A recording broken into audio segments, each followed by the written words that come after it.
नमस्कार।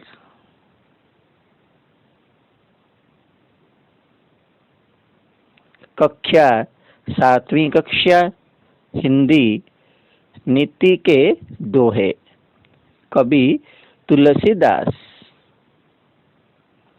नीति के दोहे शब्दार्थ या समानार्थी शब्द। पालई शब्दार्थ पालना। पोषोई शब्दार्थ पोषना। सकल शब्दार्थ सभी। भांति भांति शब्दार्थ तरह तरह के। आस शब्दार्थ आशा।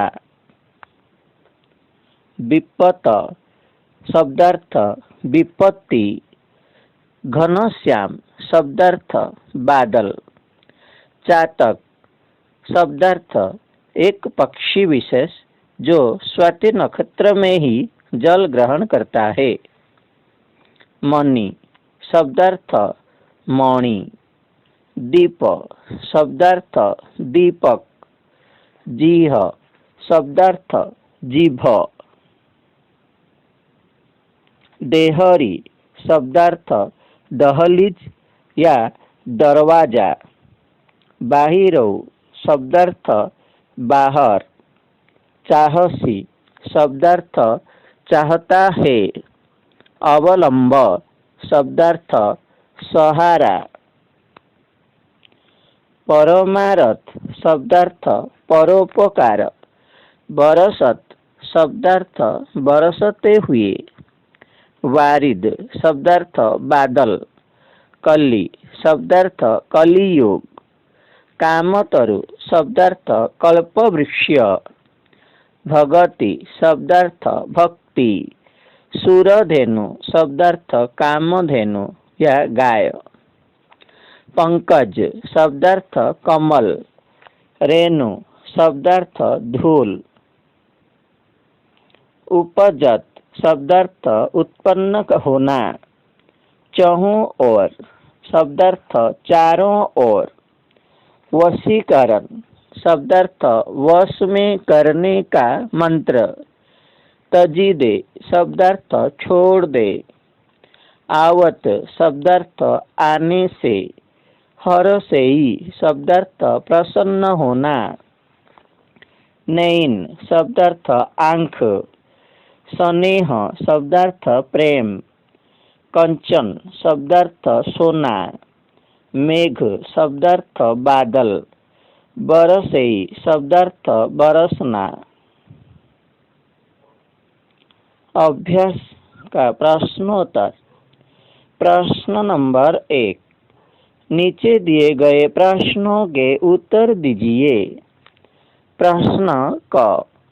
घर के मुखिया को किस प्रकार होना चाहिए? उत्तर। घर के मुखिया को सबका ध्यान रखना चाहिए। सबके सुख सुविधाओं को देखना चाहिए। वह विवेकवान होना चाहिए। प्रश्न ख। तुलसी के अनुसार हमें इस संसार में किस प्रकार रहना चाहिए? उत्तर। तुलसी के अनुसार हमें इस संसार में सबके साथ मिलजुल कर रहना चाहिए।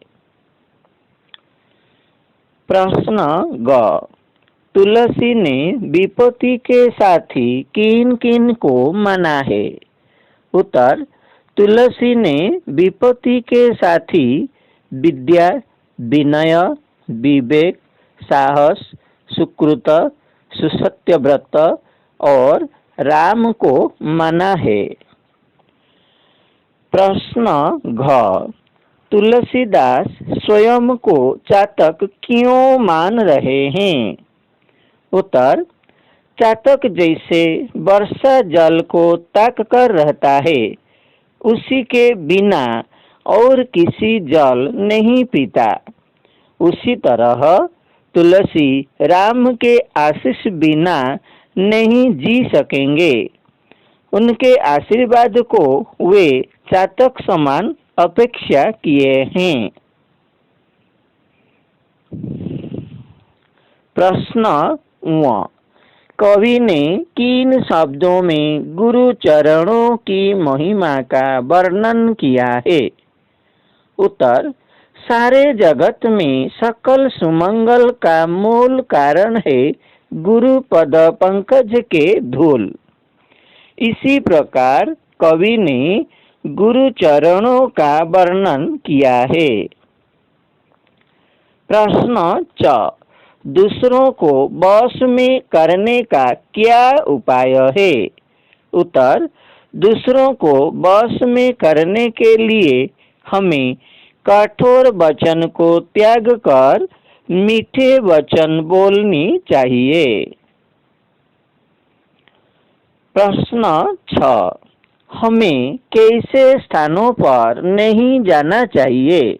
उत्तर, हमें ऐसे स्थानों पर नहीं जाना चाहिए जहां हमारा सम्मान घटने लगे। वहां हम पर सोना भी बरसे, लेकिन हमें वहां एक क्षण भी नहीं रहना चाहिए। प्रश्न ज संतों की तुलना आम वृक्ष से क्यों की गई है? उत्तर, संतों की तुलना आम वृक्ष से की गई है क्योंकि आम वृक्ष पत्थर के माड़ को सहकर हमें ज्यादा से ज्यादा फल देता है। उसी तरह संतों बहुत सारे कष्ट सहकर भी दूसरों की भलाई करते हैं। प्रश्न नंबर 2 तत्सम रूप लिखिए। सकल, सभी, संयोग, संयोग, विपत, विपत्ति, मणि, मणि, भगति, भक्ति, जीह, जीव, मेह, मेघ या बादल।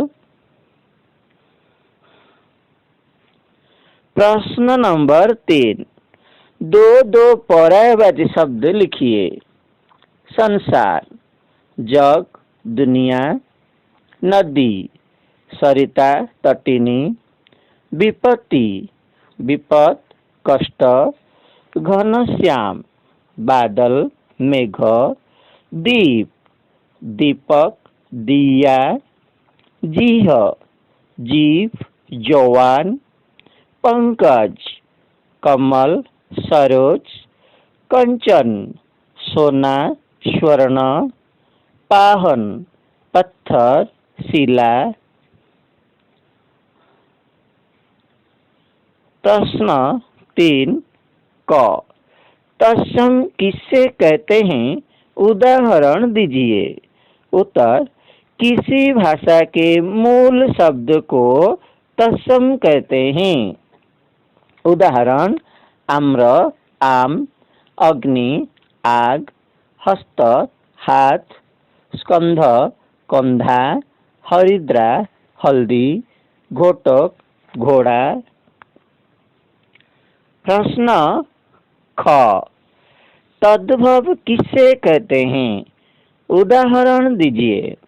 उत्तर, ऐसे शब्द जो संस्कृत और प्राकृत से विकृत होकर हिंदी में प्रयोग होते हैं उसे तद्भव कहते हैं। उदाहरण, मोर, मयूर, फूल, पुष्प, बेटा, बच्चा, खीर, क्षीर। प्रश्न नंबर 4 शुद्ध रूप लिखिए। संयोग, संयोग, पोषई, पोषई, मेह, मेघ, परमारथ, परमार्थ, भगति, भक्ति। धन्यवाद।